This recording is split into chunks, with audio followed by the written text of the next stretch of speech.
Hello everyone. In this video, you will see the basic structure of C program. जो हमारा C program का जो structure होता है वो various sections में divided होता है. As you can see on the right side, ये हमारा C program का structure है जिसमें कि सबसे top पे है documentation section, फिर आता है link section, then definition section, उसके बाद हमारा global declaration section, उसके बाद हमारा main section आता है जिसमें कि दो parts होते हैं. पहला होता है डिक्लेरेशन पार्ट, फिर आता है एग्जीक्यूटेबल पार्ट, और लास्ट सेक्शन हमारा होता है सब प्रोग्राम सेक्शन जिसे कि हम यूज़र डिफाइंड फंक्शंस भी बोलते हैं. तो चलिए इनको अब वन बाय वन देखते हैं. Number 1, documentation section. It consists of comment lines. Comments are added into program to increase its understandability and readability. जो हमारा डॉक्यूमेंटेशन सेक्शन होता है उसमें हमारी कमेंट लाइंस होती हैं. इसको कमेंट्स को हम ऐड करते हैं अपने प्रोग्राम में ताकि वो इजी टू अंडरस्टैंड हो जाए, ताकि उसको पढ़ना और आसान हो जाए. मान लो अगर कोई डिफरेंट पर्सन हमारे प्रोग्राम को देखता है तो वो कमेंट्स को पढ़ के ईजिली उसे समझ आ जाएगा कि ये प्रोग्राम किस बारे में है. तो ये जो आप नीचे दो फॉरवर्ड स्लैश देख रहे हैं, जो डबल फॉरवर्ड स्लैश लगे हैं, ये हम यूज़ करते हैं सिंगल लाइन कमेंट्स लिखने के लिए, जो कि एक ही लाइन में लिखते हैं हम. अगर हमें कमेंट्स लिखनी है जो कि हमारी मल्टीपल लाइन्स में हो, 2-3 लाइन्स में हो, तो उसके लिए हम फॉरवर्ड स्लैश और एस्ट्रिक साइन और उसको एंड करेंगे एस्ट्रिक साइन और फॉरवर्ड स्लैश के साथ. इसे हम यूज़ करते हैं मल्टी लाइन कमेंट्स लिखने के लिए. नंबर टू है लिंक सेक्शन. लिंक सेक्शन में होता है हमारा all the library files that are to be included in the program are mentioned in this section. जितनी भी हमारी लाइब्रेरी फाइल्स होती हैं जो कि हमने प्रोग्राम में ऐड करनी है वो सारी हमारी इस सेक्शन में लिखी जाती हैं. इसमें जो हमारे लाइब्रेरी फाइल्स होती हैं वो प्रोग्राम होता है जैसे कि, तो इसमें क्या होता है, जो the compiler is thus informed about the library files to be linked with the program. This process is called linking. तो जब हम कंपाइल करते हैं अपने प्रोग्राम को, तो जो हमारा प्रोग्राम होता है और जो हमारी लाइब्रेरी फाइल्स होती है, कंपाइलर क्या करता है, कंपाइलर को इन्फॉर्मेशन चल जाती है और वो इन दोनों को लिंक कर देता है एक दूसरे के साथ, और इस प्रोसेस को हम लिंकिंग भी बोलते हैं. तो ये लिंक सेक्शन में होता है जिसमें हमारी लाइब्रेरी फाइल्स इंक्लूडेड होती हैं जो हमने प्रोग्राम में यूज़ करनी है. नंबर 3 है definition section. Definition section, all the symbolic constants that are to be used in the program are defined hair.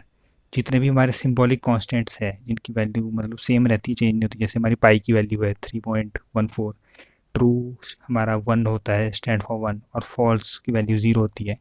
तो ये जो हमारे सिंबॉलिक कॉन्स्टेंट्स हैं जो भी हमने प्रोग्राम में यूज़ करने हैं उसको हम डेफिनेशन सेक्शन में डिफाइन करते हैं. और कीवर्ड हमारा डिफाइन यूज़ होता है इस सेक्शन में. नेक्स्ट है नंबर 4, ग्लोबल डिक्लेरेशन सेक्शन. इसमें क्या होता है, all the variables used in more than one function are called as global variables and they should be declared before using anywhere in the program. जितने भी हमारे variables हैं जो कि मोर देन एक से ज़्यादा फंक्शन में यूज़ हुए हैं उन्हें हम ग्लोबल वेरिएबल्स बोलते हैं. और वो डिक्लेयर होने चाहिए पहले before using in the program. मतलब प्रोग्राम में यूज़ करने से पहले हमारे जो वेरिएबल्स हैं वो डिक्लेयर्ड होने चाहिए. तो जैसे कि आप यहाँ पे देख रहे हैं एग्जांपल, यहाँ पे हमारा ये 1 2 3 वेरिएबल्स हैं.